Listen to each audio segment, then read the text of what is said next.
Alhamdulillah, alhamdulillahirabbil alamin wa bihi nasta'inu ala umuri dunya waddin. Asyhadu an la ilaha illallah wahdahu la syarika lah. Asyhadu anna Muhammadan abduhu wa rasuluhu alladzi la nabiyya ba'dahu. Amma ba'd. Qala Allah ta'ala fil Qur'anil Karim, a'udzu billahi minasy syaithanir rajim. Qul in kuntum tuhibbunallaha fattabi'uni yuhibbukumullah wa yaghfir lakum dzunubakum. Wallahu ghafurur rahim. Hadirin wa jamaah rahimakumullah, jamaah Jumat yang sama-sama mengharapkan Allah Subhanahu wa taala. Puji dan syukur kita panjatkan kepada Allah Subhanahu wa taala atas nikmat serta karunia-Nya. Salawat serta salam juga mudah-mudahan senantiasa selalu tercurah limpah kepada Muhammad sallallahu alaihi wasallam. Tidak lupa juga saya selaku khotib mengajak, mari kita senantiasa untuk meningkatkan keimanan, ketakwaan kita kepada Allah Subhanahu wa taala. Karena keimanan dan ketakwaanlah yang kelak nanti akan menjadi bekal utama ketika kita menghadap Allah Subhanahu wa taala.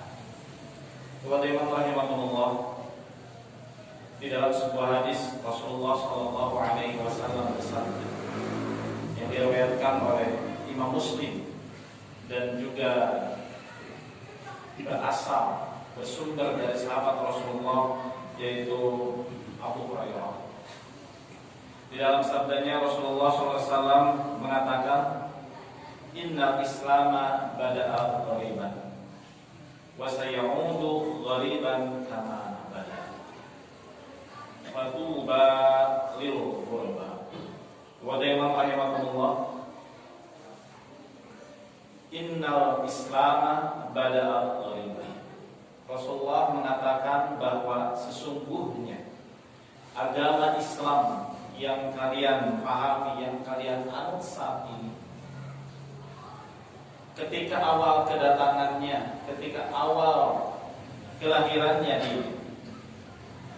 tanah Makkah, itu adalah di dalam keadaan ghariban, di dalam keadaan aneh, di dalam keadaan yang asing. Sejarah mencatat bahwa ketika Rasulullah Sallallahu Alaihi Wasallam diutus menjadi seorang Rasul, orang-orang Quraisy, orang-orang Makkah pada khususnya, saat itu mereka sedang ada di dalam satu kondisi yaitu jahiliyah. Mereka itu adalah di dalam kondisi penuh dengan kebodohan. Dalam hal ini tentu bukan bodoh di dalam artian mereka tidak mengetahui sesuatu, karena mereka itu adalah merupakan para pedagang ulung yang hebat, merupakan orang-orang yang senantiasa bepergian baik itu di musim panas ataupun musim dingin, sebagaimana tercatat di dalam surah Al-Quraish. Mereka menguasai perekonomian, tapi sayang mereka tidak bisa mengetahui, tidak mengenal siapa Tuhan. Mereka hanya tahu bahwa yang menciptakan alam semesta ini adalah Allah Subhanahu wa taala, tapi mereka menyembah bukan kepada Allah. Itulah mengapa bahwa orang-orang jahiliyah pada saat itu disebut dengan kondisi ataupun keadaan jahiliyah, karena mereka tidak tahu, tidak mengenal, bodoh dari mengenal Tuhannya yang sesungguhnya. Lata, Manat, Uzza itu adalah merupakan patung-patung terbesar yang mereka sembah. Padahal kalau misalkan kita lihat sejarahnya, baik Lata, Manat, Uzza itu adalah manusia-manusia, orang-orang pilihan, orang-orang yang hebat, yang sengaja oleh syaitan dihembuskan ke dalam dada manusia, ke dalam pikiran manusia, turun-temurun dari awal sampai akhirnya jauh, dan mereka patungnya dihadirkan untuk disembah. Padahal awalnya itu adalah hanya sebatas untuk mengenang bahwa dulu itu pernah ada seorang manusia yang begitu sangat istimewa dan hebat, yaitu Lata, Manat, dan Uzza. Ini adalah merupakan salah satu keberhasilan syaitan untuk menggelincirkan manusia yang awalnya hanya sebatas untuk mengingatkan, tapi lama-lama menjadi Tuhan. Ikhwatiman rahimakumullah, di dalam suasana ataupun dalam keadaan kegelapan, karena tidak pernah bisa mengenal siapa Tuhan yang sesungguhnya, lalu Rasulullah SAW datang membawa cahaya tauhid, maka tentu ini adalah merupakan satu tamparan bagi orang-orang saat itu, bagi kaum Quraisy saat itu. Karena apa? Karena yang asalnya mereka mungkin memiliki kekuasaan, mereka memiliki kepercayaan yang tinggi untuk menguasai Arab, mulai terkikis dengan datangnya seorang Rasulullah SAW. Karena ajaran yang diajarkannya aneh, berbeda dengan ajaran-ajaran yang diajarkan oleh nenek moyangnya. Kalau dulu mereka itu menyembah kepada patung-patung, maka oleh Rasulullah dikenalkan untuk mengenal dan menyembahnya kepada Allah. Tentu ini adalah merupakan satu hal yang sangat berbeda, sangat aneh dan di luar kebiasaan mereka, sehingga mereka pun menyebut Rasulullah ini adalah sebagai seorang kadzdzab, pendusta, sebagai orang penyihir, sebagai orang yang penipu dan lain-lainnya. Karena apa? Karena Rasulullah mengajarkan kebenaran yang sesungguhnya, sedangkan mereka hatinya dalam keadaan gelap, tidak mengenal kebenaran itu sendiri. Makanya kata Rasulullah, innal islama bada'a ghariban. Dulu Islam ketika lahir, ketika datang, ketika dihadirkan di alam semesta ini dalam keadaan aneh. Orang-orang menganggap bahwa itu adalah bukan sesuatu yang benar, itu adalah merupakan satu khayalan ataupun satu omong kosong saja. Ikhwatiman rahimakumullah. Namun dari sabdanya ini kita bisa menangkap bahwa ada satu harapan dari Rasulullah, ada sesuatu yang kedepannya, bahwa Islam itu adalah akan menjadi satu ajaran yang menguasai dunia. Awalnya adalah aneh, tapi lama-lama akan menjadi gurita yang akan menjadi menguasai dunia. Dan itu sebetulnya sudah terbukti. Bagaimana Islam dapat menguasai Eropa, bagaimana Islam hingga sampai ke kita saat ini, padahal asalnya jauh berada di tanah Makkah. Itulah menunjukkan bahwa kelak ataupun Islam itu akan berjaya. Ikhwatiman rahimakumullah. Dari sabdanya tadi yang mengisyaratkan bahwa Islam asalnya aneh, dianggap aneh, lalu akan berjaya. Lalu di dalam sabda selanjutnya Rasulullah SAW mengatakan, wa sayaudu ghariban, akan tetapi wahai kaum muslimin, kelak nanti Islam itu akan menjadi asing. Setelah kejayaannya, setelah mampu menguasai dunia hampir berabad-abad, kurang lebih sekitar 8 abad lebih, umat Islam mencatat menjadi pemimpin di dunia ini. Akhirnya kata Rasulullah, Islam itu akan menjadi sesuatu yang aneh lagi. Bahkan itu bisa jadi di kalangan orang Islam itu sendiri. Mengapa demikian? Ikhwatiman rahimakumullah. Karena banyak orang yang mengaku hanya sebatas saya ini adalah muslim, tapi tidak pernah tahu dan mengenal ajaran Islam sesungguhnya. Mereka jauh dari Al-Quran, mereka jauh dari As-Sunnah.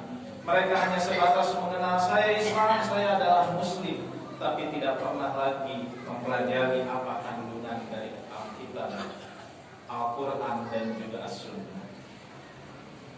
Dia melakukan ajarannya hanya sebatas ikut-ikutan. Dia melakukan ajarannya hanya sebatas ejek, kata dia, kata orang itu, kata ustaz kata ini.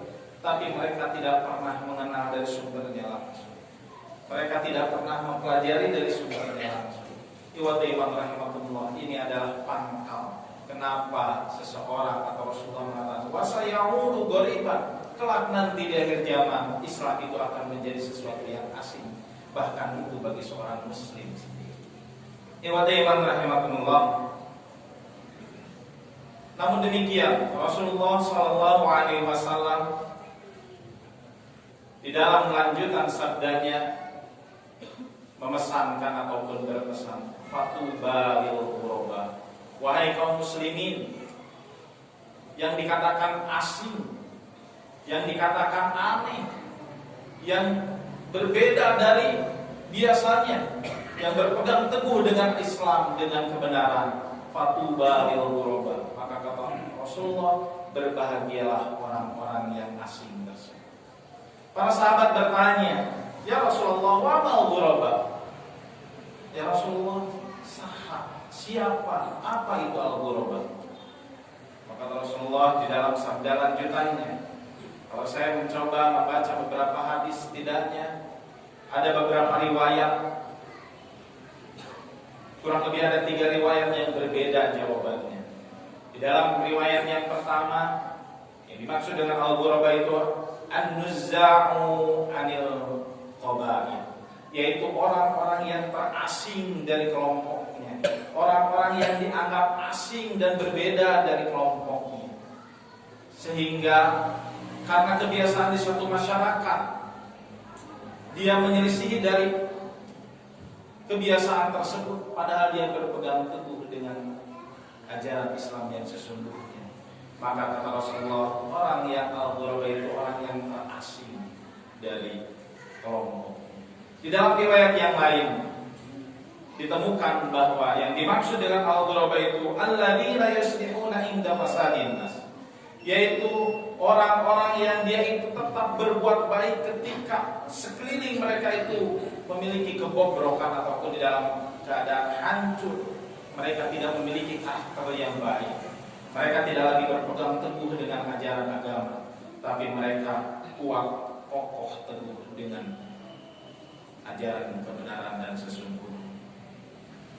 Pasti ini adalah merupakan satu hal yang berat di hati Imam rahimahumullah. Pasti ini adalah merupakan satu hal yang sangat sulit, karena untuk bisa melawan kebiasaan masyarakat itu bukan hal yang mudah. Kita mungkin akan dikucilkan, kita mungkin akan diabaikan, bahkan kita mungkin tidak akan pernah memiliki teman ataupun saudara. Saudara pun mungkin akan menjadi musuh, padahal dia itu adalah saudara kita kalau dilihat dari kekerabatan. Tapi pada Imam rahimahullah kata Rasulullah, fatuba lil ghuraba, berbahagialah orang yang asing. Di dalam hadis yang lain ataupun di dalam riwayat yang lain disebutkan bahwa yang dimaksud dengan al-ghuraba di sini alladzina yuhyuna ma amatan nas min sunnah, yaitu orang-orang yang dia tetap menghidupkan sunnah-sunnahku ketika manusia itu mematikannya. Ketika kebiasaan pemahaman di satu lingkungan ternyata dia itu adalah hanya berpegang kepada adat istiadat, hanya berpegang kepada kata nenek moyang, kata orang tua, padahal itu tidak berdasarkan Al-Quran dan As-Sunnah. Dia tetap berdiri kokoh, teguh mempertahankan hal tersebut karena niat rasa yakin dengan apa yang dia ini. Maka kata Rasulullah, orang-orang yang tersebut itu adalah termasuk al-ghuraba, yaitu orang-orang yang berbahagia. Ketika orang lain jauh dari ajaran agama Islam yang sesungguhnya, ketika orang lain itu tidak lagi tahu, hanya sebatas mengikuti kebiasaan ataupun ajaran-ajaran yang tidak bersumber, tapi dia kokoh dengan keislaman yang sesungguhnya yang berdasarkan Al-Quran dan As-Sunnah. Mudah-mudahan Allah senantiasa menggolongkan dan memberikan kekuatan untuk kita beristiqomah di dalam ajaran agama Islam yang sesungguhnya. Barakallahu li